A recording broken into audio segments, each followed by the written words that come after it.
The glass door swung open with a sharp click. Ethan Marlowe, a man whose name once ruled Wall Street, froze mid-step in his own mansion. His gaze locked on a sight that didn't belong in the gilded silence of his home. His only son, Daniel, sat casually on the marble kitchen island, laughing with the new maid. She was young, too young, and striking, with dark, smooth skin that contrasted sharply against the white walls of the gleaming kitchen. Her voice carried a warmth that didn't belong to this cold house. Her laughter, carefree and too intimate, filled the air. Ethan's chest tightened. The silence of his return to the mansion had been filled with expectations, but now it was filled with something else. His eyes flicked from Daniel to the maid, unable to fully comprehend what was happening. The two were so relaxed, so at ease in the kitchen, as though the world outside, the empire he had built, had no relevance. Then he saw it. Daniel's hand, resting just a little too long on hers. The casual touch, the ease with which his son seemed to share this moment with her, felt wrong. Ethan's jaw clenched, his teeth grinding. His pulse quickened. The billion-dollar man was helpless in the face of the most unwelcome sight of all. The walls of his carefully constructed world, the one he thought he controlled, began to crumble. It wasn't just the touch. It wasn't just the presence of the maid, a young black woman, in a kitchen that had always been a symbol of power, of privilege, of untouchability. It was the fact that this wasn't supposed to happen. Not in his world. Not in the home he had built. Not where everything had been so meticulously planned, so carefully guarded. Ethan Marlowe was no ordinary man. He was a titan of industry, born to nothing and having clawed his way to the top through steel, oil, and deals that made weaker men weep. At 48, he wore power like a second skin, custom suits, private jets, penthouses overlooking Manhattan's skyline. The world bent to his will, whether he was in a corporate boardroom or on a private yacht in the Mediterranean. But beneath that wealth, beneath that mask of control, was something much more fragile, a broken marriage, whispers of betrayal, enemies circling like vultures, and a son who had been raised under the shadow of his father's empire. Enjoyed the drama? Don't miss out on more intense, emotional stories like this one. Hit subscribe and ring the bell to stay updated on our latest uploads. Join us for the next chapter in the Billionaire saga. Now, standing in that kitchen doorway, Ethan felt it, an uncomfortable, foreign feeling. All his billions, his empire, his name meant nothing in the face of what was unfolding before him. His son, the one piece of his world he thought untouchable, was sitting there, grinning like some fool, laughing with the maid, as if the empire he had built were nothing but a passing thought. 6 years ago, Ethan had left America under a cloud of scandal. A hostile takeover gone wrong. Lawsuits. Betrayals from his own board members. His empire nearly reduced to rubble. He told himself he was protecting Daniel by leaving. He needed to get away, to rebuild, to escape the ghosts of the past. Better for his son to grow up away from the bloodsport of power. So he stayed abroad, focusing on investments in Dubai, private deals in Europe, and a series of lucrative mergers that brought whispers that the Marlowe fortune was back, stronger than ever. The money was back. The power was back. But his son had changed. Daniel's laughter rang out again. Ethan could feel the warmth in the sound, as if it were something he should have recognized. But he didn't. It sounded foreign, almost mocking, in a way. Why is he with her, he thought, his stomach sinking. Why does it look like he's forgotten everything I taught him about who we are, about how the world works? Ethan's fingers clenched into fists at his sides, a wave of anger rising in his chest. How could Daniel do this? It didn't matter who she was, it didn't matter what her background was. His son should have known better. Should have known his place. But something else gnawed at him, something that unsettled him even more than the sight before him. Fear. Fear that maybe he was losing Daniel, that the boy he had fought to protect, to mold into a successor, had already slipped beyond his reach. Fear that all his success, all his wealth, had amounted to nothing in the face of this simple, everyday moment between father and son. The maid turned her head then, and their eyes met across the kitchen. For a heartbeat, the world stilled. Ethan hadn't expected this. She wasn't shy. She wasn't intimidated by his presence. Her gaze was steady, unshaken. There was something in her eyes that unsettled him. She looked at him like an equal, like someone who had seen beyond his wealth and status. Ethan's gut churned. Who is she? He was used to control, to power. He was used to people bowing before him, shrinking away, acknowledging the force of his name. But not this woman. Not her. He tried to shake the thought away. She was just a maid. But deep down, the truth clung to him, the presence of this woman was a threat. A reminder that he no longer controlled everything. He told himself it was nothing. That it didn't matter. But deep down, Ethan Marlowe knew the truth, the walls had already begun to crumble. He should have been furious. He should have barked orders, reminded his son of his place, reminded her of hers. He should have sent her away, told Daniel this was unacceptable, and let the storm of his anger flood the room. But instead, Ethan stood frozen. Something had shifted. Something more powerful than anger. He wasn't just confronting a defiant son or a maid who had overstepped. He was confronting the realization that his empire, his carefully crafted world, had already begun to slip away. The question burned in his mind, unrelenting, had he already lost Daniel? Had all those years of ambition, of sacrifice, of blood and sweat in the boardrooms and mergers led to this moment? Had he failed? Then, as if the moment were scripted, Daniel looked up. Their eyes met across the vast expanse of the kitchen. Father and son. And instead of guilt or shame, instead of pulling back, Ethan saw something else in his boy's face, a flash of something new. Something unfamiliar. Something sharp. Defiance. If this is your first time, please like and subscribe to our channel for more interesting stories like this. The maid's hand was still in Daniel's, but Daniel didn't pull away. His eyes didn't flinch from Ethan's gaze. He was no longer the boy Ethan had left behind, obedient, eager to please. No, Daniel was a man now. A man who had clearly made his choices. And Ethan wasn't sure if he could control what would happen next. The billionaire's lips parted, but no words came out. His breath caught in his throat. The familiar power he had once wielded so easily in his world now seemed distant, unreachable. For the first time in his life, Ethan Marlowe wasn't sure if he was still the most powerful man in the room. Ethan Marlowe stood frozen in the doorway, staring at his son and the maid, unsure of what to do next. For a moment, the world felt too quiet. Too still. The house he had built from nothing, brick by brick, stone by stone, seemed distant now. He was a king who had returned to his throne only to find it cold and empty, no longer his own. Behind him, the wind outside howled, but inside the mansion, the silence was suffocating.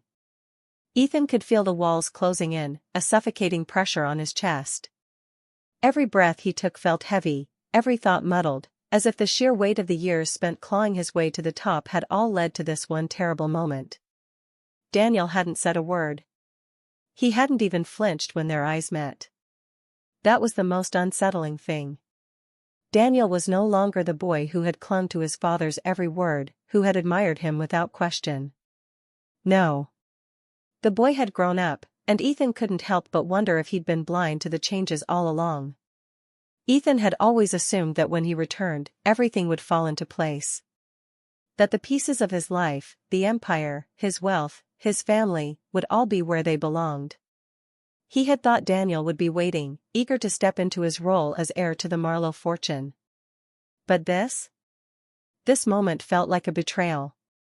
His son was no longer the innocent child he had left behind. Daniel had matured, but Ethan couldn't help but feel that he had done so without him. Without the father who had sacrificed everything to build this empire. And worse yet, Daniel seemed to have moved on. He had embraced this new life, a life that Ethan couldn't understand. Turning slowly, Ethan stepped back, the cold marble floor beneath his feet like ice. His hand gripped the doorframe, knuckles white, as his mind raced. How could I have been so blind, he thought bitterly.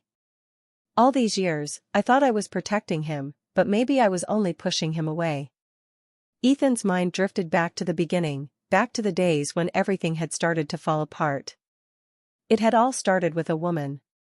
A woman who had come into his life like a whirlwind, someone who had promised him everything and more. Her name was Lydia, and she had been everything Ethan had wanted: smart, beautiful, ambitious. She was the perfect match for him, or so he thought. They had built an empire together, hand in hand, their visions aligned. But Lydia had a secret. And when Ethan found out, it tore him apart. She had been involved with someone else. Someone who wasn't just a fling but a partner in crime, someone who had been feeding her lies about him. She convinced him to sell off portions of the company without Ethan's knowledge, weakening the foundation he had spent his life building. The betrayal stung deeper than any physical wound. It was the ultimate act of treachery. And as if that weren't enough, Lydia had taken everything.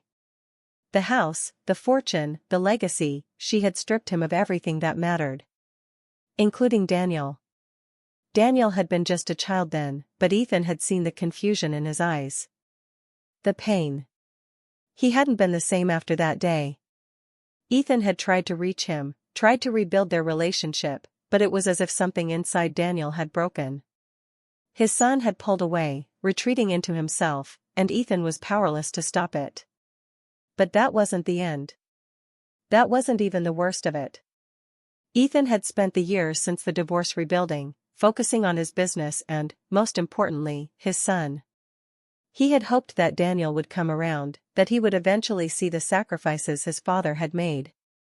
But every time Ethan tried to reconnect, Daniel had pushed him away. His son had begun to embrace a new world, one that Ethan couldn't understand.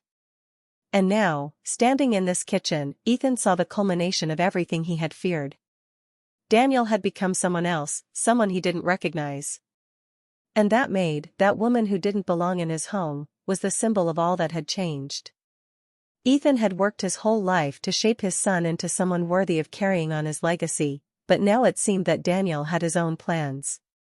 And worse, he was doing it with someone Ethan would never have chosen.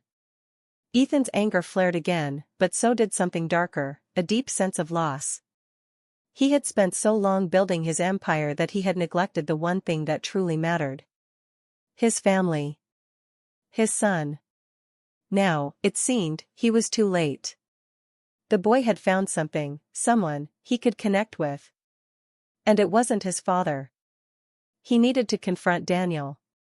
He needed to speak to him, to force some answers from him, but he couldn't move. His legs felt like lead. The silence stretched on, broken only by the soft hum of the refrigerator and the distant clink of glass in the kitchen. Ethan's mind raced. What now? What have I become? And then, without warning, the tension broke. Daniel spoke. His voice was steady, but there was something else in it, something Ethan had never heard before. Dad, Daniel's voice was calm, almost detached. I didn't expect you to come back like this.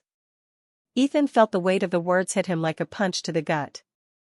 You didn't expect me, he wanted to yell, to demand that Daniel understand how hard he had fought, how much he had sacrificed. But he knew better.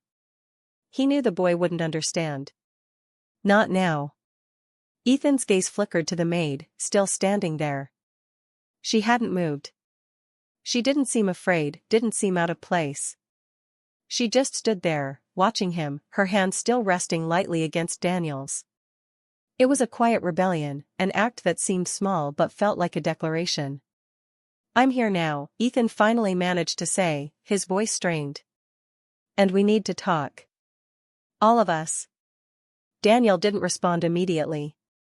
He just watched his father with those eyes, eyes that had once looked up at him in awe but now seemed distant, calculating. Ethan felt a chill crawl up his spine. What have I missed, he thought. What have I done wrong? The maid, her presence still too strong for Ethan's comfort, finally spoke, her voice quiet but firm. Maybe it's not just you who needs to talk, she said. Maybe Daniel has things to say too. The words hit Ethan like a slap. He blinked, caught off guard. Who was she to speak to him this way, to challenge him in his own home. But instead of the outrage he expected, there was a strange stillness inside him, a resignation he couldn't explain. Daniel looked from his father to the maid, then back to Ethan. The silence between them seemed to stretch for eternity. Then, slowly, Daniel spoke again, his voice low, almost apologetic. "Maybe it's time for us to be honest with each other, Dad." Ethan opened his mouth to respond, but the words stuck in his throat. Because deep down, he knew. Daniel had already made his choice. The words hung in the air, thick with unspoken history. Ethan stood there, a giant in his own home, but now feeling like a stranger in a world that had moved on without him. He had always been the man who took control, the man who made things happen, who built his empire from the ground up. But right now, in this moment, he felt powerless. Daniel's gaze was steady, almost pitying, and Ethan hated it. He hated that his own son, the one person he had fought so hard to protect, was looking at him like this, like he was some relic from a bygone era, irrelevant and out of place. "Dad, you don't get it," Daniel said, breaking the silence. His voice was calm, but there was an edge to it now, something that Ethan didn't recognize. The boy who had once clung to him, the boy who had once seen him as a hero, was gone. This was someone else. A stranger. "You left. You disappeared for 6 years. Do you really think you can just come back and pick up where we left off?" Ethan flinched at the words. He hadn't expected this. He hadn't expected the anger. But as the words sank in, he realized something he hadn't been willing to admit before: Daniel was right. He had abandoned him. He had thought that leaving, that working to rebuild the Marlowe fortune from the ashes, would be enough. He had thought that when he came back, Daniel would be waiting to be molded into the man Ethan had always envisioned for him. But he was wrong. Ethan took a step forward, his chest tightening. "I was doing this for you, Daniel," he said, his voice low and strained. "I left because I thought it was what was best for you. To protect you from the mess I was in. To give you a future." Daniel shook his head slowly, his eyes narrowing. "A future? You think you can buy my future with all your money? With all your power?" He stood up from the kitchen island, moving closer to Ethan. "You never asked me what I wanted, Dad. You never once asked me what I needed. You just assumed I'd follow your path. But I'm not you." Ethan's heart twisted in his chest. The truth was a knife, cutting deeper than anything physical could. Daniel had grown up in the shadow of his father's ambition, always expected to live up to a legacy that was never his to claim. And now, for the first time, Ethan realized how much of a prison that had been for his son. The maid, who had remained silent until now, stepped forward, her presence still unsettling. "Maybe you should listen to him, Mr. Marlowe," she said, her voice soft but firm. Ethan looked at her, surprised by the boldness. She wasn't even supposed to be part of this conversation, yet here she was, challenging him in his own home. He wanted to lash out, to tell her to leave, but something in her gaze made him hesitate. She wasn't afraid of him, and that was something he wasn't used to. Daniel turned to her, and for the first time, Ethan saw a spark of something deeper between them, something more than just the casual touch he had seen earlier. There was a connection there, something that Ethan couldn't ignore. "What's your name?" Ethan asked, his voice tight. The question felt strange coming from him, but the words left his mouth before he could stop them. The maid didn't flinch, didn't hesitate. "My name is Tessa," she replied simply. "And I've been working here for a few months now." She didn't offer more than that, but it was enough. Ethan could feel the shift in the air. Tessa was no longer just the maid. She had become a symbol of everything that was wrong in this house, the very thing that had shattered the fragile image Ethan had held onto of his perfect family. "Why are you here, Tessa?" Ethan asked, his voice growing colder. The question wasn't just about her presence in the kitchen, it was about her presence in his son's life. How had this woman managed to slip in so easily? Tessa met his gaze with a calmness that surprised him. "Because I'm part of Daniel's life now," she said. whether you like it or not. Ethan's blood boiled. This wasn't how it was supposed to be. Daniel had never been this defiant. He had never questioned Ethan's authority like this. And yet here he was, standing in front of him, with this woman by his side, daring to challenge the very foundation of everything Ethan had built. "I'm not going to sit here and let you disrespect me," Ethan spat. "I've worked too damn hard for everything you've got. You think I owe you an explanation for anything? I've given you everything you could ever want." Daniel took a step closer, his eyes filled with something cold, something that Ethan hadn't seen in him before. "Everything except for love. Everything except for your time. Everything except for what I needed from you." The words hit Ethan like a slap, and for a brief moment, he was speechless. His mind raced, memories flashing before his eyes, of days spent in boardrooms, of endless calls and meetings, of late nights spent chasing deals. He had thought he was doing it all for Daniel. For their future. But in his pursuit of wealth, of power, he had neglected the one thing that had always mattered more than anything else, his relationship with his son. The silence between them grew heavy. Ethan's chest tightened with a mixture of guilt and anger. His empire, his wealth, his name, none of it mattered if he couldn't fix this. But how could he fix it? How could he undo years of neglect? Tessa, sensing the shift, stepped back slightly, her eyes flicking between father and son. Ethan caught the movement, and for a moment, he saw something in her, something he hadn't noticed before. It wasn't just defiance or rebellion. It was strength.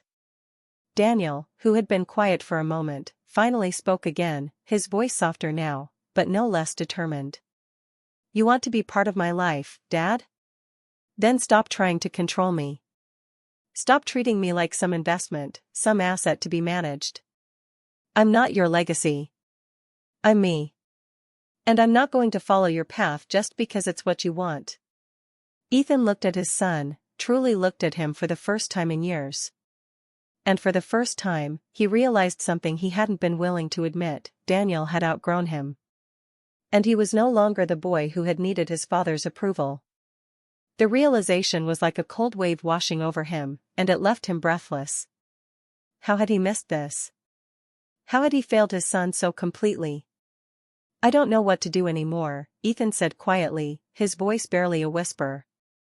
The words felt foreign on his tongue, but they were true. For the first time in a long while, Ethan felt the weight of his own vulnerability. Daniel looked at him, and for a brief moment, there was something in his eyes, something that resembled the boy who had once looked up to his father. But it was fleeting. And then Daniel turned to Tessa, his eyes softening. "Let's go," he said to her, his voice a quiet command. Tessa nodded, and without another word, the two of them walked toward the door, leaving Ethan standing alone in the kitchen, the weight of his own failure pressing down on him. Ethan stood motionless, watching Daniel and Tessa leave the kitchen. He was alone now, surrounded by the silence of his own thoughts. His empire, his name, the fortune he had worked so hard for, none of it mattered. For the first time, he felt the weight of it all, and it was crushing. The echo of the door closing behind Daniel and Tessa was like the final nail in the coffin of the life he had imagined.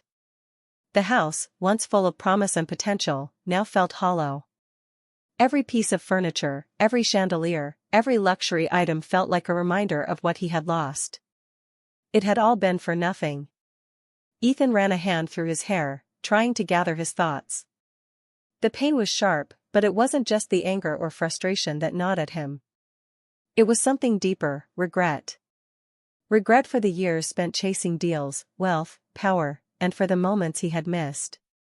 For the times he had put his company first, his ambition ahead of everything that should have mattered most. His mind kept returning to Daniel's words. "I'm not your legacy. I'm me." The truth hit him harder than anything he had ever felt in his life. He had wanted to shape Daniel into something, into someone worthy of the Marlowe name. But in doing so, he had forgotten what mattered. He had forgotten to love his son as a person, not as an investment, not as an extension of his own empire. Ethan couldn't shake the image of Daniel walking away with Tessa. The way his son had looked at him, not with anger, but with a kind of indifference that cut deeper than any insult. He had tried to build his entire life around a vision of what Daniel should be, but in doing so, he had failed to see the person his son was becoming. What now? Ethan asked himself. How do I fix this? His mind raced with the possibilities, phone calls, apologies, grand gestures. But none of them seemed real. None of them felt like they would matter. The gap between them felt too wide, too deep. Ethan had spent years building walls around himself, around his family, around his empire. But now those walls felt like prisons. A sudden thought hit him like a flash of lightning, and his stomach churned with the realization. If he couldn't reach Daniel, if he couldn't make things right with his son, he would lose everything. Not just his son's respect, but his own place in the world. His thoughts turned to Lydia. She was gone, but she had left a trail of destruction in her wake. Ethan had never fully recovered from her betrayal. She had taken so much from him, his trust, his love, and his family. And now, it seemed, her influence lingered in the very air. Daniel had been too young to understand the full impact of that betrayal, but he had felt it. He had lived through the brokenness that followed, and in some ways, Ethan understood now that he had been too caught up in his own pain to notice how it had affected his son. Lydia had wanted to take everything from him. But in the end, it wasn't her betrayal that had ruined him. It was his own choices, his obsession with power, his refusal to see his family as anything more than pawns in his game. Ethan's phone buzzed suddenly, snapping him out of his thoughts. He glanced at the screen, but it wasn't Daniel. It was his lawyer, a name he had hoped he would never see again. What now? The message was brief: there's been a complication with the board. Ethan's heart sank. His empire, the one thing that had kept him tethered to reality, was slipping through his fingers. The Marlowe legacy was being threatened from all sides, and there was nothing he could do to stop it. The board was no longer his to control. The deals he had worked so hard for were unraveling. His enemies, those he thought he had crushed, were rising again. He didn't have time to wallow in regret. He had to act, and he had to act fast. Without thinking, Ethan stormed out of the kitchen and into his study. His fingers flew over the keyboard, pulling up financial reports, emails, and contracts. He knew the board members, knew their weaknesses, knew their ambitions. But this time it wasn't just about money. It was about survival. He needed to regain control, not just of his business, but of his life. Ethan dialed a number, waiting impatiently as it rang. When the voice on the other end finally answered, his voice was cold, detached. Carter. We need to talk. Now. There was a brief pause before the voice responded. Marlowe? What's going on? I'm coming to you, Ethan snapped. Get the others. We need to discuss the board situation before it's too late. As he ended the call, his mind shifted back to Daniel. His son's face, those eyes full of defiance, haunted him. But now wasn't the time to focus on that. Ethan had always been a man of action. And right now, there was one thing that mattered more than anything else: regaining control. Ethan arrived at the boardroom an hour later, his mind still racing with thoughts of Daniel and the empire he was losing. As he walked in, he was greeted with cold silence. The once loyal faces of his board members now seemed like strangers. They were no longer the people he could bend to his will with a few words. He had let them down, and they knew it. Carter, his longtime confidant, was the first to speak. You've lost the support of the board, Ethan. They're pulling back their investments. They're looking for a new direction. You're no longer in control. Ethan's stomach churned. This was it, the culmination of years of neglect. What have I done? He straightened his back, squaring his shoulders. His instincts kicked in, and he fell into the role he knew best, the ruthless businessman. I'm not out yet, he said, his voice steely. I'll fix this. But I need your help. Now. Carter met his gaze, a hint of skepticism in his eyes. We'll see, Ethan. We'll see. Ethan sat in the boardroom, his fingers drumming against the sleek mahogany table, the sound echoing like a heartbeat. The tension in the air was palpable. His business empire, everything he had built, was slipping through his fingers. His board members were growing restless, their loyalty evaporating like mist in the morning sun. They could smell weakness, and it terrified him. He leaned back in his chair, steeling himself. He couldn't let them see how badly he'd lost control. He had to act, and he had to act quickly. The Marlowe name had always been associated with power and dominance. It couldn't be allowed to die on his watch. We need to find a way to stabilize the company, Ethan said, his voice steady, but there was an edge to it. I'm not going to let this slip away. I built this empire from nothing. And I'll be damned if I let anyone take it from me now. Carter, who had been Ethan's right-hand man for years, exchanged a glance with the others. He was one of the few who still remained loyal, but even his faith in Ethan seemed to be waning. We all know the situation, Ethan, Carter said, his voice tight. But the board is concerned. Your absence, the scandals, the personal issues. It's too much. They're already looking at other options. Ethan felt a rush of anger, but he held it back, forcing himself to stay calm. This was no longer about his pride or his empire. This was about survival. If he lost this, he lost everything. He would be reduced to nothing more than a shell of the man he once was. He knew Carter was right. The board had seen the cracks, and now they were circling like vultures. They smelled opportunity, and they would pounce. He couldn't afford to be weak. Not now. I'll fix this, Ethan said, his tone leaving no room for doubt. I'll do whatever it takes to turn this around. I'll get the investments back. I'll rebuild the trust. Carter looked at him skeptically. It won't be that easy, Ethan. You've already burned some bridges. And it's not just the board anymore. Your son, he's not interested in the business. And if he's not going to take over, we'll need to find someone who can. The mention of Daniel hit Ethan like a blow to the chest. His son. The one person he thought he could rely on, the one person he thought would carry on his legacy. Now, Daniel had turned his back on him. Ethan couldn't understand it. How had it all gone so wrong? I don't care about anyone else taking over, Ethan snapped, his voice betraying the desperation he was trying to hide. I care about Daniel. I need him back. He's the only one who can carry this empire forward. There was a long pause as Carter studied him. The others remained silent, knowing better than to interrupt. You pushed him too far, Ethan, Carter said softly. The damage has been done. You can't just snap your fingers and make it all right. Daniel's not the same boy he was. He's different now. He's not going to follow you because you want him to. Ethan's heart clenched. Carter was right. But how could he admit it? How could he face the truth that he had lost his son? But there was no time for self-pity. He had a business to save, a legacy to protect. And if getting Daniel back was the way to do that, then he would do whatever it took. The drive home felt endless.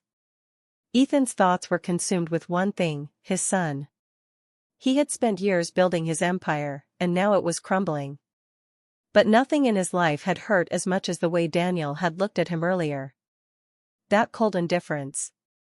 It was a wound that went deeper than anything the boardroom or his competitors could throw at him. He couldn't lose Daniel. He couldn't. When he arrived home, the mansion felt more like a tomb than the grand estate it once was. The hallways were silent, the echoes of his footsteps the only sound. He made his way to Daniel's room, knowing full well that his son wouldn't be there. But he had to try. Daniel had always been a creature of habit, always had his favorite spots around the house. Ethan checked the study first, but it was empty. The library was next, and there, sitting by the window, was Daniel. The sight of him sitting there, looking so grown up, so distant, made Ethan's chest tighten. His son was no longer the little boy who had clung to him for protection. Daniel was an adult now, a man who had chosen a different path. And Ethan had no idea how to reach him. "Daniel," Ethan said quietly, standing in the doorway. Daniel didn't look up right away. When he did, his gaze was cool, detached. But there was something in his eyes, something that Ethan couldn't quite place. "I don't know what you want from me," Daniel said, his voice calm but firm. "But I'm not going to be part of your empire. Not like this. Not after everything you've done." The words stung, but Ethan forced himself to stay composed. He took a step forward, his voice softer this time. "I never meant for things to be like this, Daniel. I know I've made mistakes. But I need you. I can't do this alone." Daniel stood up then, facing his father, his posture straight and strong. "You should have thought of that before. You should have thought about me before you chased after your deals, your money, your power. I wasn't a tool for you to use. I was your son." Ethan's throat tightened. The words cut deeper than he had imagined. He had always assumed Daniel would understand. But Daniel was right. Ethan had taken him for granted. He had treated him like a means to an end, a way to solidify his legacy. And in doing so, he had destroyed the very thing that mattered most. "I'm sorry," Ethan whispered, the words barely leaving his lips. "I've failed you, Daniel. I've failed you in ways I can't undo. But I'll try. I'll do better. Please, give me a chance." Daniel's eyes softened for a brief moment, and for the first time in years, Ethan saw a flicker of the boy he had once known. But it was fleeting, gone as quickly as it appeared. "I don't know if I can trust you anymore," Daniel said, his voice almost a whisper. "But I'll think about it." He turned away, walking toward the door. Ethan stood there, watching his son leave once again, and for the first time in a long while, he felt the weight of the silence in the house. Ethan knew that this was only the beginning. His empire was still in danger. His relationship with Daniel was still fragile, uncertain. But one thing was clear: if he wanted to rebuild everything, he would have to fight harder than ever before. And he would need to be willing to sacrifice more than just his pride. The following days felt like a storm brewing on the horizon.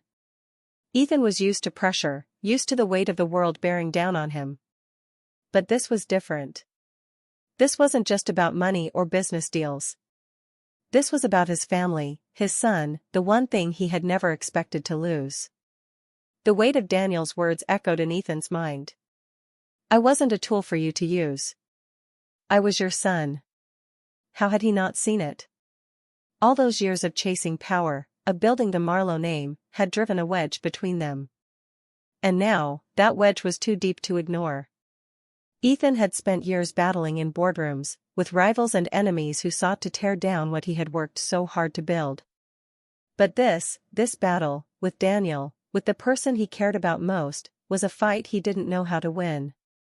Despite the pain gnawing at him, Ethan threw himself back into his work. The board was still an issue.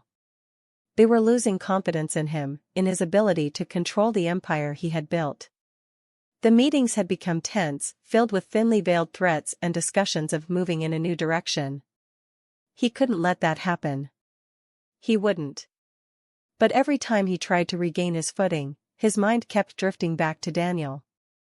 To his son, who was slipping away from him faster than he could catch up. Ethan sat in his office, surrounded by papers and financial reports. The hum of the city outside did little to soothe him. He glanced at the clock, it was almost noon. He had been at this for hours. The reports all said the same thing: the Marlowe empire was losing its grip. The investments weren't coming in like they used to. The deals weren't going through. It wasn't just a few bad moves. The foundation was crumbling. There was a knock at the door, interrupting his thoughts. "Come in," he called, his voice tight. The door opened, and Carter stepped inside, his face grim. Ethan knew what this was about. Carter had always been his most trusted ally, but even he was starting to look at him with doubt in his eyes. "You need to make a move, Ethan," Carter said without preamble. "The board's already looking elsewhere. They're talking to some other investors. If you don't stabilize the company soon, it's over. Ethan took a deep breath, trying to steady himself. Over. The word hit him like a punch. The thought of losing everything he had built, the name, the power, the influence, was unbearable. But the harder he tried to hold on, the more it seemed to slip through his fingers. I know, Ethan said, his voice strained. But the board isn't the only thing I'm dealing with. He paused, the words hanging between them like a weight. I need to fix things with Daniel. Carter frowned, clearly uncomfortable with the personal nature of the conversation. Daniel's not going to fix your business, Ethan. You've got to focus. We're at the breaking point. If you don't get the investments back, the Marlowe legacy is done. I know that, Ethan snapped, standing up from his desk. The urgency in his voice caught Carter off guard. But if I lose Daniel, I lose everything. The business doesn't mean anything if I don't have him. I need him, Carter. He's my son. Carter didn't say anything for a long moment. The silence between them was thick with unspoken understanding. I get it, Carter said finally, his voice low. But your son doesn't want to be a part of this. He's made it clear. He's not going to help you with the business. You can't fix that with one conversation. You've got to do whatever it takes to save this company. Ethan's hands clenched at his sides, his mind racing. He couldn't let go of his son, not now. But Carter was right. The company was falling apart, and Daniel wasn't going to save it. No matter how much Ethan wanted to believe he could somehow fix everything, the truth was staring him in the face. I'll figure it out, Ethan said, his voice cold now. But I won't let this empire die. Not while I still have breath in my body. Later that evening, Ethan found himself standing in front of the large windows in his penthouse suite, looking out over the skyline of New York City. The lights twinkled in the distance, but it all seemed so far away now, as if the world outside was moving on without him. His thoughts drifted again to Daniel. The young man had been so full of potential, so eager to learn from his father. But now? Now, Ethan wasn't sure who his son was anymore. He didn't know if Daniel was even capable of forgiving him. Of letting him back in. The phone on his desk buzzed, pulling him out of his thoughts. Mr. Marlowe? It was his assistant. There's a call for you. It's from your son. The words caught Ethan off guard. His heart skipped a beat. He hadn't expected Daniel to reach out. Put him through, Ethan said, his voice thick with emotion. The line clicked, and Daniel's voice came through, calm but distant. Dad. Daniel, Ethan replied, trying to keep his voice steady. He stopped himself, unsure of what to say. He wanted to say everything, wanted to pour out his heart and beg his son to forgive him. But he couldn't. Not like this. How are you? I'm fine, Daniel said.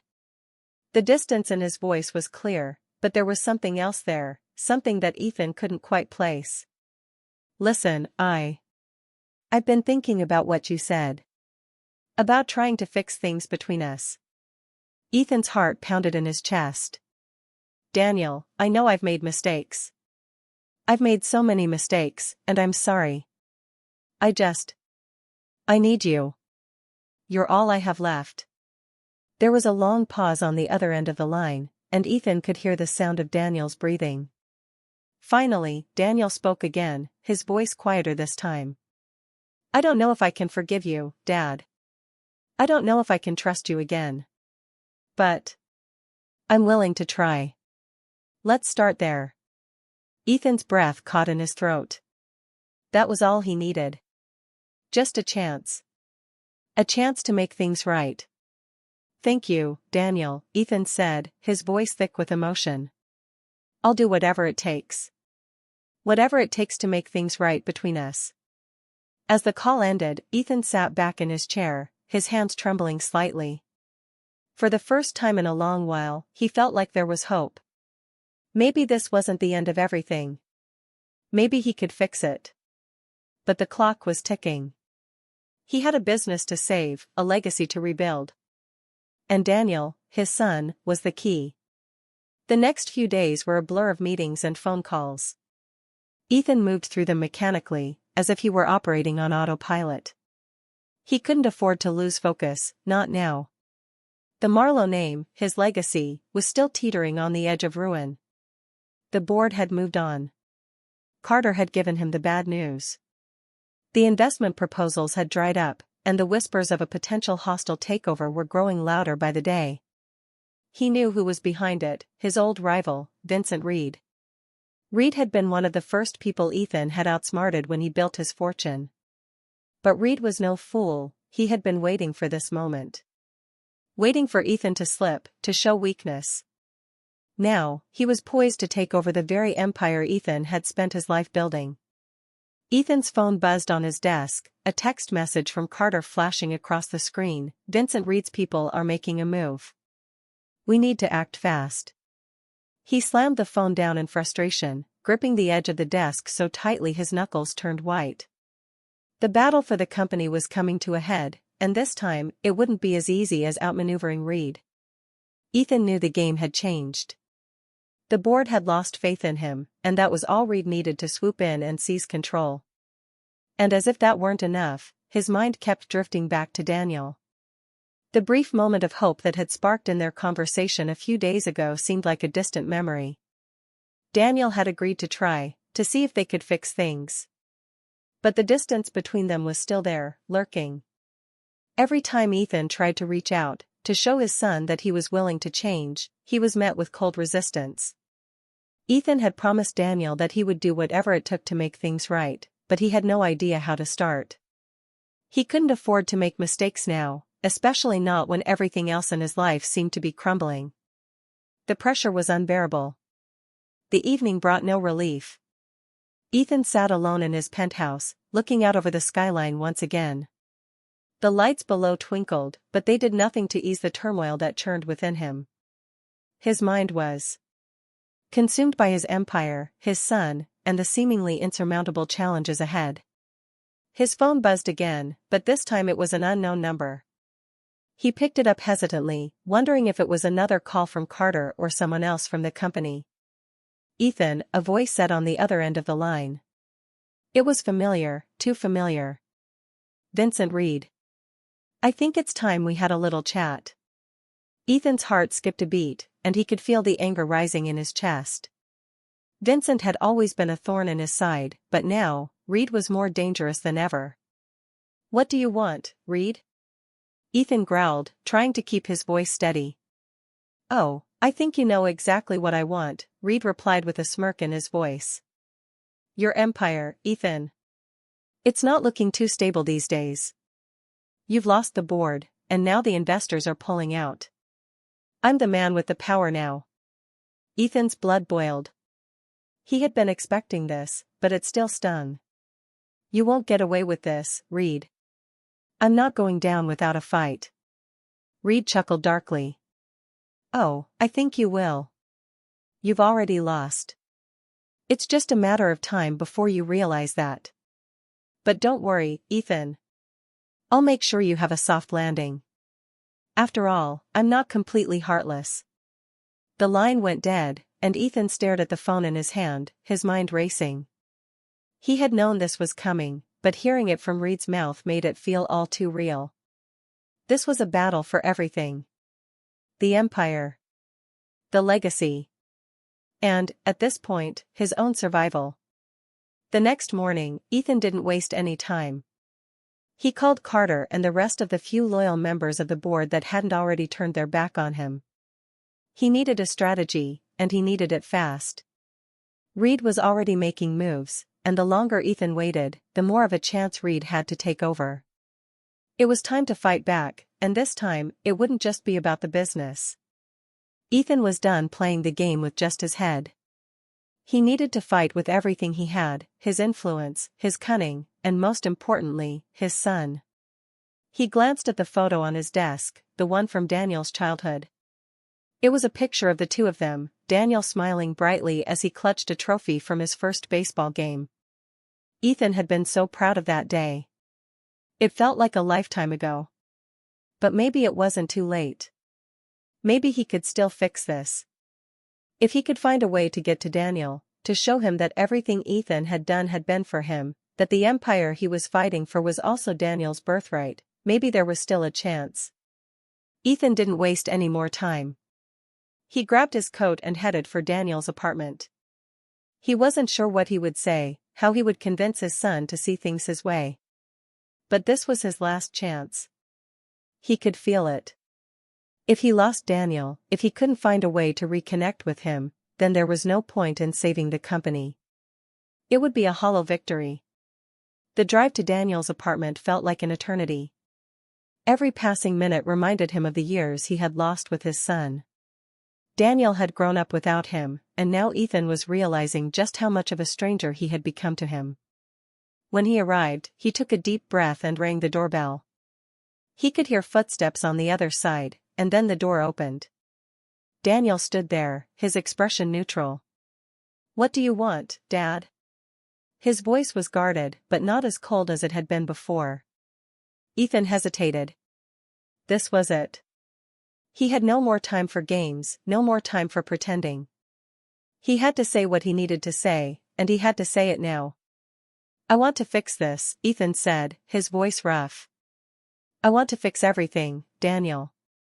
I know I've messed up, and I know it's going to take more than words, but I'm willing to do whatever it takes. You're my son, and I've been so damn focused on everything else that I forgot what really matters. You matter, Daniel. I need you. This empire, it's yours too. And if you'll give me a chance, we can make something great together." Daniel looked at him for a long moment, his face unreadable. Then, slowly, he spoke. "I don't know if I can just forget everything, Dad. But I'm willing to try.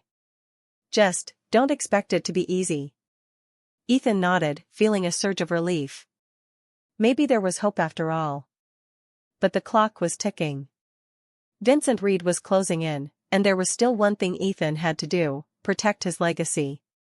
But now, for the first time in a long time, he had something to fight for. Ethan woke early the next morning, a restless energy coursing through his veins. The night had passed in a blur, dreams and nightmares mixing together, his mind never at rest. The conversation with Daniel had been a small victory, but it wasn't enough. Not yet. There were too many pieces still in motion, and Vincent Reed was closing in on everything Ethan had worked for. The Marlowe Empire was on the brink of collapse. Reed's influence was growing, and the board was still uneasy. Carter had been working behind the scenes to secure the remaining loyalists, but Ethan knew it wouldn't be enough. There was only one way to regain control: a full-on, all-out counterattack. But even as he focused on the business, the thought of his son lingered at the back of his mind. Daniel had agreed to give him a chance. That was progress, real progress. But Ethan couldn't shake the feeling that time was running out. If he didn't act quickly, Daniel might pull away again. Ethan's phone buzzed, snapping him out of his thoughts. It was Carter. "We've got a meeting with the board this afternoon." Reed's trying to force his hand. "He wants full control, Ethan. If we don't do something drastic, he'll win." "I know," Ethan texted back, his hands tense on the screen. "I'll be there. Make sure the loyalists are ready. This is our last shot." He stood up from his desk, the weight of his decision sinking in. Today was the day. If he couldn't turn the tide in this meeting, if he couldn't convince the board to stand by him, it would all be over. The empire. The legacy. His family. It would all slip away. The boardroom was a cold, sterile place when Ethan entered. His once familiar battleground had become a battlefield in more ways than one. The faces around the table were tense, their eyes avoiding his, but the moment he entered, their attention snapped to him. They could smell weakness. They knew what was at stake. Vincent Reed was sitting at the far end of the table, an air of smug confidence surrounding him. He had been waiting for this moment, waiting for Ethan to fail. The smile on his face only added fuel to Ethan's fire. "You're late, Ethan," Reed said, his voice smooth but laced with mockery. Ethan met his gaze without flinching. "I'm here now, Vincent," he said, his voice colder than he intended. "And this meeting is about my future, not yours." Reed laughed softly, leaning back in his chair, his fingers steepling. "Your future? I think it's clear that your future is over. The board has made its decision. I'm the one with the power now." Ethan felt the familiar anger rise, but he kept it in check. This was not the time for rage. This was the time for strategy. If he lost control here, there would be no going back. "I think the board needs to remember who got them to this point," Ethan said, his voice cutting through the tension in the room. "Who built this empire from nothing? Who took risks? Who sacrificed everything to make sure this company thrives?" A murmur ran through the room, some of the board members visibly uncomfortable, others clearly uncertain. Reed's smug expression faltered for just a moment, but he quickly regained his composure. "Sacrifices?" Reed said with a scoff. "You've sacrificed your son, Ethan. You've sacrificed your family. And now, you're asking us to believe that you can fix this? You've already lost. The board has spoken." The words hit Ethan like a punch. For a moment, he saw red. He could feel the rage building in his chest, threatening to overwhelm him. This man was going to take everything from him, Ethan thought. Everything he'd fought for. His empire, his legacy, his son. And Reed had the gall to throw his family into it? No. Ethan stood tall, his hand gripping the back of his chair. "You think you've won, Vincent?" Ethan's voice was low and dangerous. "You think I'll just step aside because you've played your little game with the board? You're wrong." Reed raised an eyebrow, clearly surprised by Ethan's sudden shift. "I've got the board. You've got nothing." "I have everything," Ethan said, his voice cutting through the tension like a knife. "I have the loyalty of the people who matter. I have what's rightfully mine. You may have the votes today, but it's not over. Not until I say it is." With that, he turned to the rest of the board, his eyes searching their faces. Some of them were looking at him with uncertainty, others with a flicker of understanding. "You know who I am. You know what I built. I'm asking you to remember who got you here. Not Reed. Me." The room was silent for a long, tense moment. Finally, one of the board members spoke up. "Ethan, we're with you. For what it's worth." Ethan could feel the tide shifting. He wasn't finished yet, but this was the opening he needed. The war wasn't won, but the battle was still in his hands. Reed glared at the board member who had spoken. "You're making a mistake," he warned, his voice cold and sharp. But he knew, Ethan could see it in his eyes, that Reed was losing his grip. The board was wavering. Ethan turned to face Reed again. "This isn't over. If you want to take what's mine, you'll have to fight for it. But I warn you, you're not going to win. Not without a fight." Reed stood up slowly, his chair scraping across the floor. "We'll see about that," he muttered before storming out of the room. After the meeting, Ethan walked out of the boardroom, his mind still buzzing with adrenaline. He had won this round, but he knew Reed would come back stronger. It was far from over. As he made his way to his office, his phone buzzed again. This time, it was a text from Daniel. "Dad, I don't know what's going on, but I want to talk. Let's meet." Ethan's heart leapt in his chest. He had no idea what Daniel wanted, but this was the breakthrough he had been waiting for. The chance to fix everything. To put his family back together. He quickly responded, "I'll be there. Wherever you are." As he put his phone down, Ethan felt a rare moment of hope. The business battle was far from over, but for the first time in a long time, he felt like he had a chance at everything. His empire. His son. His future. Ethan couldn't remember the last time he'd felt this conflicted. The battle for his empire was still raging, and Vincent Reed was relentless. Every move Ethan made seemed to be met with resistance, as if Reed had anticipated every strategy and countered it with ease. But it wasn't just the board or Reed that gnawed at him, it was Daniel. The text message from Daniel had given him hope, but as he drove to the location his son had chosen, a small cafe, one of the few places in the city that wasn't tainted by the weight of his name, Ethan felt the knot of anxiety in his chest tighten. This was the moment. He knew it. This conversation would either make or break everything. The cafe was quiet, cozy, with a few patrons scattered around.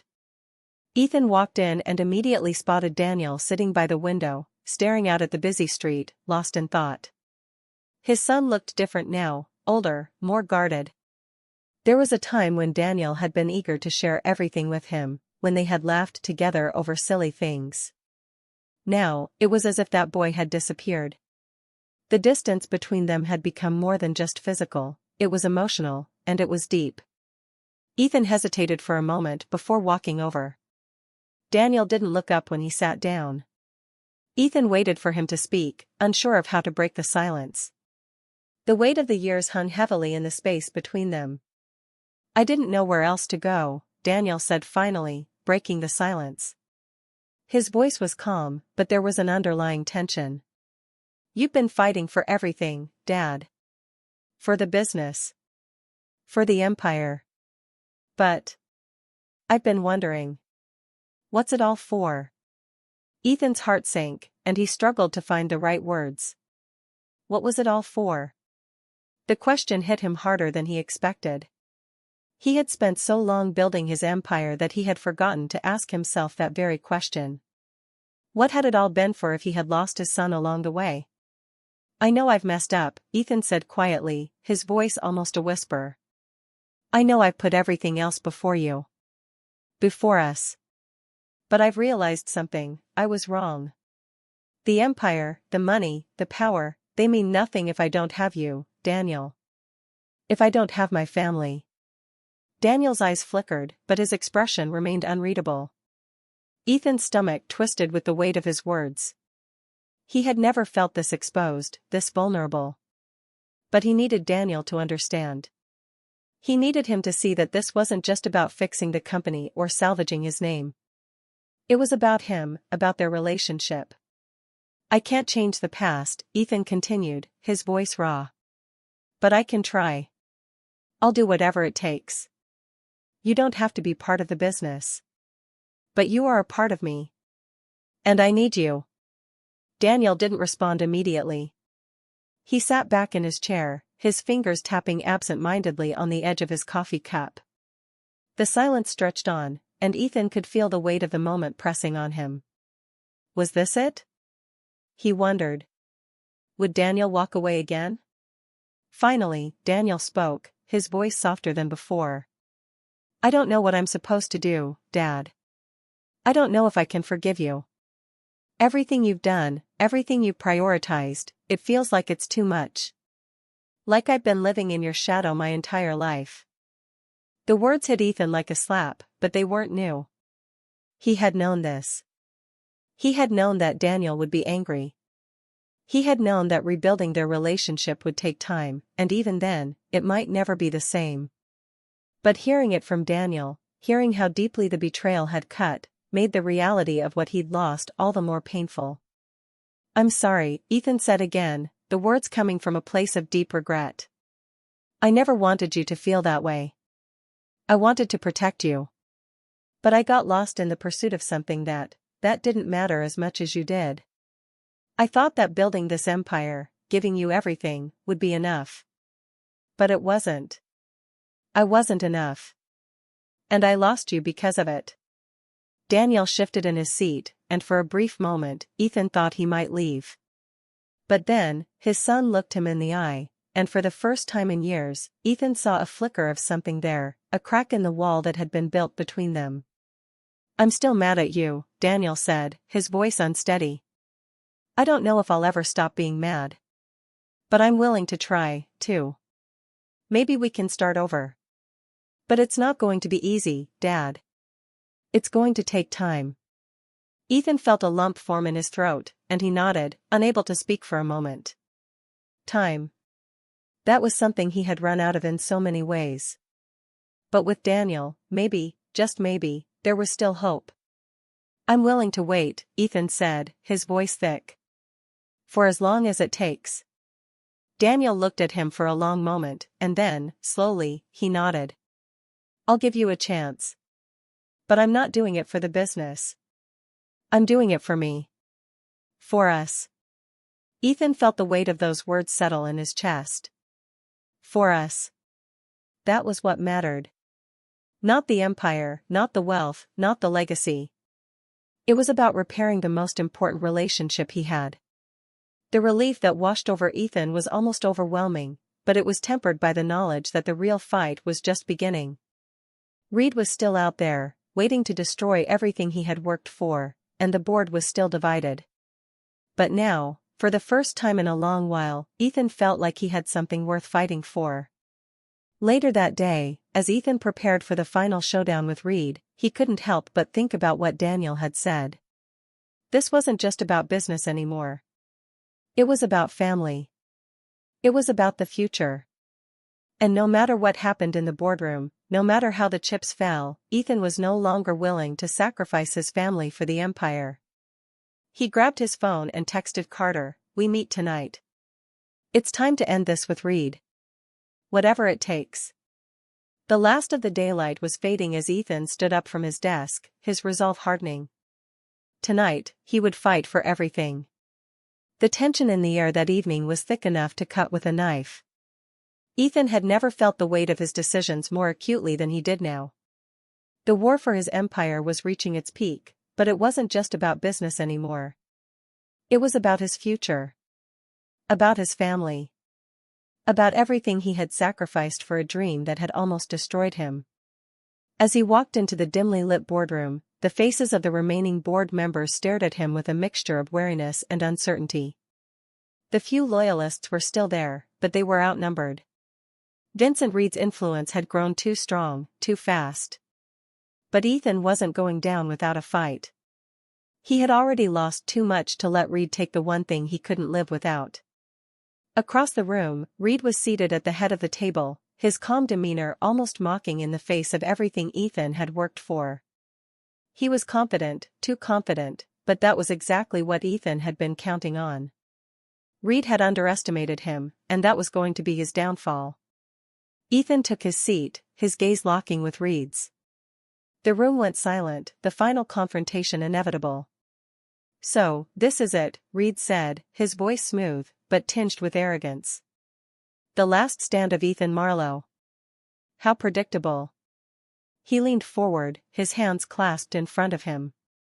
"But let's face facts, Ethan. It's over. You've lost the board. The investors are pulling out. There's nothing left. This empire is mine." Ethan didn't flinch. "Not yet, Reed," he said, his voice steady. "You might think you've won, but I still have something you don't." Reed raised an eyebrow. "What's that, exactly?" "Your family?" He sneered. "You've already lost them. Daniel doesn't care about you. You've pushed him away for too long." Ethan's jaw clenched, but he didn't rise to the bait. He was wrong, Ethan thought. Daniel was the reason he was still standing here. "I still have loyalty," Ethan said, his voice sharp. "And I still have a future. Something you'll never understand, Reed." Reed's smile faltered just for a moment, and Ethan saw the flicker of doubt in his eyes. That was all he needed. That tiny crack. Without wasting another second, Ethan turned to the board members who had been wavering, their loyalty hanging in the balance. "This company is not just about profits," he said, his voice rising with passion. "It's about values. It's about what we stand for. I built this company from nothing, and I've sacrificed everything to make it what it is today. But you know what? I realize now that it's not just about the empire. It's about us. About the people who made it possible. The people who believed in me. The people who believed in what we could do together." Ethan's words seemed to hang in the air, and for a brief moment, he could see the doubt creeping into the board members' eyes. He had their attention. They were listening. "I'm asking you to look beyond what Reed offers," Ethan continued. Look at what we've built, and what we could still do if we stand together. Reed is just in it for the power. But what about us? What about the people who actually care about this company, this legacy? One by one, the board members exchanged looks, and then, slowly, one of them spoke up. We're with you, Ethan. It was a small victory, but it was enough. The momentum was shifting. Ethan could feel it, the tide turning in his favor. Reed's face darkened, his smile replaced by a scowl. You think you've won? He spat, standing up. You're nothing but a washed-up businessman clinging to the remnants of a dying empire. You're finished. You and your family. That was the final straw. Ethan stood up slowly, meeting Reed's gaze with a calm intensity that made the room go still. Don't talk about my family, Ethan said quietly, his voice low but filled with fury. You may have thought you could break me, but you were wrong. You were wrong about me. You were wrong about everything. With that, Ethan turned to the board.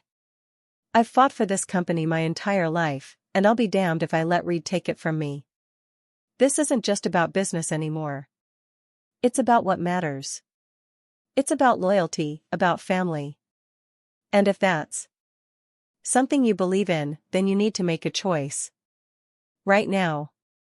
The room was silent as the board members looked at each other. Ethan knew it was a gamble, but it was his only chance. One by one, the remaining board members spoke. We're with you, Ethan. Count us in. We're not backing down.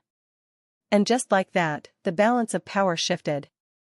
Reed's smug expression faltered, his grip on the situation slipping. The room that had once been his now belonged to Ethan. You can't do this, Reed growled, but his voice lacked conviction now. The battle was lost. Ethan turned back to him, his face set in grim determination. I already have. The final moments of the meeting were a blur as the board made their decision. They were siding with Ethan. Reed's attempts to salvage control were futile. The Marlowe legacy had been saved, not by wealth or power, but by the strength of loyalty, by the unwavering belief in what truly mattered. Hours later, as the adrenaline from the meeting wore off, Ethan stood alone in his office, staring out over the skyline. He had won. The empire was his again. But it wasn't just the business that mattered. He had a second chance with Daniel, and that, more than anything, was what made this victory truly sweet. His phone buzzed, and Ethan didn't even have to look at the screen to know who it was. He answered without hesitation. Dad, Daniel said on the other end, his voice steady but warm. I heard what happened. I'm proud of you. Ethan's throat tightened at the words. For the first time in years, he felt like his son was truly seeing him again. I'm proud of you, too, Ethan said, his voice thick with emotion. And I'm going to keep fighting for us. For you. There was a pause on the other end of the line. We'll take it one step at a time, okay? I don't know what the future holds, but I'm willing to try. We're in this together, Dad. Ethan's heart swelled with relief and hope. This was what he had been fighting for. This moment. This chance to rebuild, not just his business, but his family. I'm not going anywhere, Ethan said softly, his voice filled with conviction. This is just the beginning.